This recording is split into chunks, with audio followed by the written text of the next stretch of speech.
Hello friends and family, welcome back to my channel. I'm Georgina. If you are new to my channel, it's so great to have you here. Please don't forget to follow my page. Stick with me because I have a lot of recipes to share with you. In today's video, I'll share with you how to make oven grilled tuna. This is best for soups, stew, jollof, etc. It's delicious on its own as well, and it's very easy making this. Let's get started.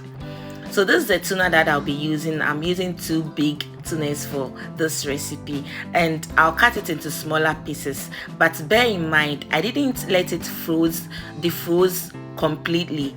I took it from the freezer and then left it to cool down for about 30 minutes. But it was still icy, but not that hard that I can even cut through with the knife. It makes it easier for you to take out the guts. See how easily the guts came out.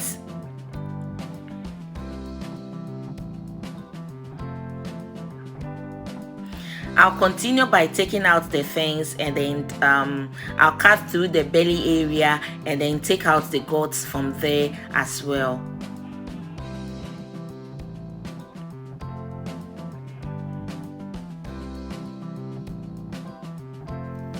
It's very easy when you make it this way.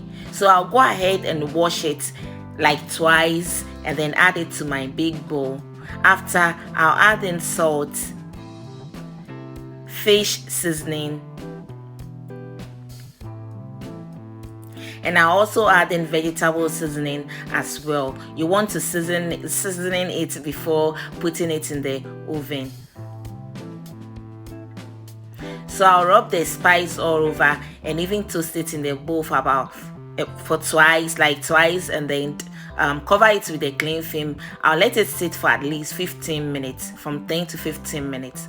Before arranging it on your wire rack, make sure you line your baking tray with foil or aluminium, and then add about 2 tablespoons of palm oil to the fish. Rub it all over and then arrange it on the wire rack.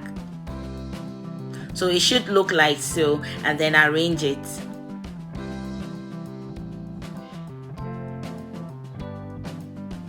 When done, bake it in the oven at 200 degrees Celsius for at least 1 hour or 1 hour 20 minutes. So I baked mine took 1 hour 20 minutes, but when it got to 1 hour it was okay, but I decided to make it more like a bit hard, so I let it bake for 20 minutes again, and this is the final result. So guys, I'm done here, and this is best for soups, stew, even jollof rice. It's yummy on its own as well. Even you can use this to make salad, and trust me, it will turn out delicious. I hope you really enjoyed watching my video, and I hope you're going to give this a try. Please don't forget to give this video a thumbs up, comment, like, share, subscribe to my channel if you haven't already, follow my page, and guys, see you in my next video. Till then, adios. Till then, bye bye. Love you all and stay blessed.